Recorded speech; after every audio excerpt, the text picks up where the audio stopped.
Bonjour, bonjour, bien-aimés frères et sœurs. Nous sommes au 5e dimanche du temps ordinaire. Quelle joie! Bon dimanche à tous.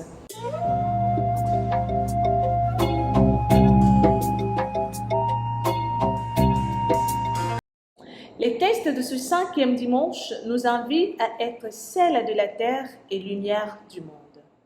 Elle entame déjà avec l'évangile du jour, extrait de Saint Matthieu, chapitre 5, versets 13 à 16. Jésus disait à ses disciples, « Vous êtes le sel de la terre. Si le sel devient fade, comment lui rendre sa saveur ?» Il va poursuivre en disant, « Vous êtes la lumière du monde. » Vous voyez, vous êtes le sel de la terre et la lumière du monde. Il est en train de donner quoi? L'identité de ses disciples. Au travers des disciples, il donne notre identité.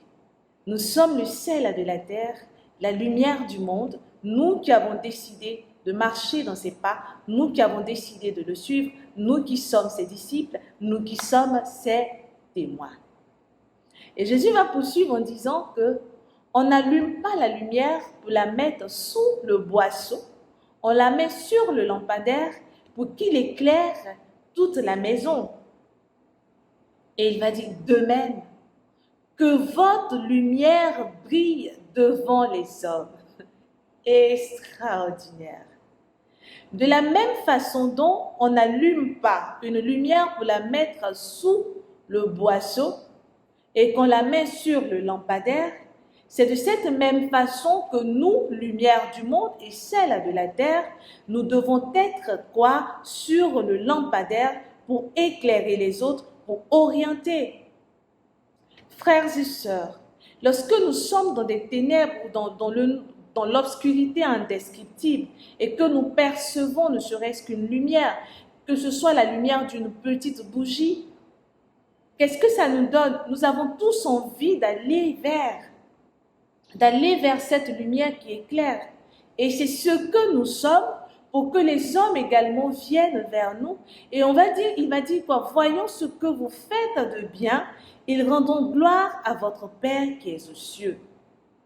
C'est seulement par ce que nous sommes en train de faire, c'est seulement par cette lumière qui va briller d'une façon sûrement extraordinaire que ces personnes-là sauront ou ces personnes-là pourront rendre gloire à Dieu qui est aux cieux. Alors la lumière, elle est transparente, je vais dire. La lumière, elle est claire, sans tache, sans cacher quoi que ce soit. Et nous avons très souvent des soucis à être des lumières dans le monde. Pourquoi? Soit parce que nous-mêmes, on se dit qu'on ne peut pas y arriver, ou encore on ne fait pas d'efforts, ou on ne fait pas ce que Dieu nous recommande. Et pour donner cette saveur au sel qui est devenu fade, ou pour être la lumière de ce monde, nous allons trouver la réponse dans la première lecture avec le prophète Isaïe. Et là-bas, qu'est-ce qu'il va dire? Ainsi parle le Seigneur. Partage ton pain avec celui qui a faim. Accueille chez toi les pauvres sans abri. Couvre celui que tu verras sans vêtements. Ne te dérobe pas de ton semblable. Alors ta lumière jaillira comme l'aurore et tes forces reviendront vite. Extraordinaire, n'est-ce pas? Voici les conditions qu'on nous donne pour que notre lumière puisse éclairer le monde. Voici les conditions qu'on nous donne pour que ce sel ne devienne pas fade. Voici les conditions qu'on nous donne pour que les hommes puissent rendre gloire à notre Père qui est aux cieux, parce qu'ils ont vu ce que nous avons posé comme acte. Nous remplissons les églises. Nous nous targuons d'être des chrétiens. Nous tapons même notre poitrine. Nous le faisons avec assez d'orgueil. Et pourtant, nous avons du mal parfois à partager notre pain avec celui qui a faim, à accueillir le pauvre chez nous, à couvrir de vêtements celui qui est nu. Qu'est-ce qu'on fait? On s'en moque même. On ne veut pas marcher avec telle personne parce qu'on ne connaît pas, cette personne n'a pas de référence. On ne connaît pas ses parents sur la paroisse, on ne connaît pas ses parents dans le pays. Donc cette personne est sans référence. Et nous nous disons chrétiens. Nous multiplions les quêtes, les dons, ce que nous voulons faire. Nous le faisons tout simplement pour que les gens puissent nous voir, mais pas parce que nous sommes à la lumière.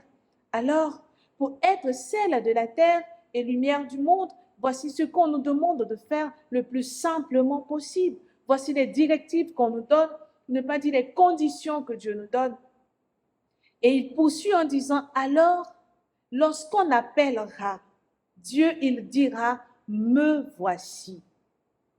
Ce n'est pas extraordinaire ça, frères et sœurs. Nous sommes tous interpellés aujourd'hui.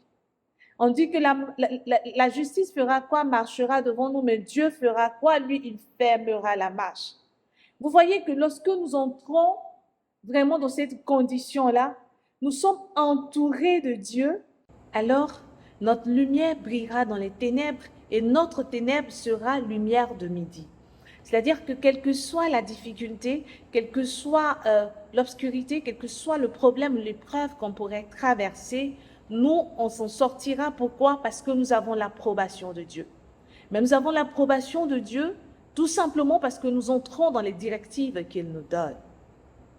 Et Saint Paul qui va venir nous dire, on doit faire tout cela guidé par l'Esprit Saint, dans l'humilité et la simplicité. On ne le fera plus par sagesse humaine, parce que cette sagesse humaine est source d'orgueil. Lorsque je pose des actes par sagesse humaine, je pense que ça dépend de moi.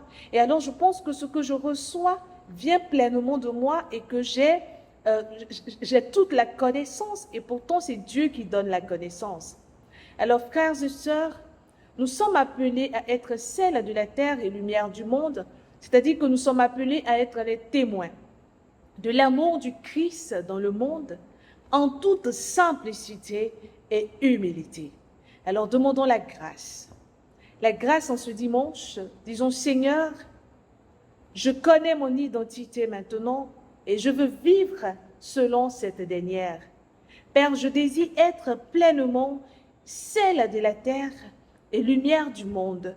Je veux me laisser conduire par toi. Je ne veux plus être sous le boisseau, mais je veux être sur le lampadaire pour éclairer mon entourage, pour donner l'orientation, pour orienter mon entourage et surtout aider les gens à marcher dans tes pas. En faisant quoi? En partageant mon pain avec celui qui a faim, en donnant à celui qui a faim ce que je désire le plus, en couvrant de vêtements celui qui n'en a pas et en accueillant chez moi le pauvre. Que notre cœur s'ouvre à la grâce que Dieu nous donne en ce dimanche. Et frères et sœurs, vous savez, moi je vous aime, mais Dieu encore plus. Soyons ou désirons d'être celle de la terre et lumière du monde. Au revoir, bon dimanche.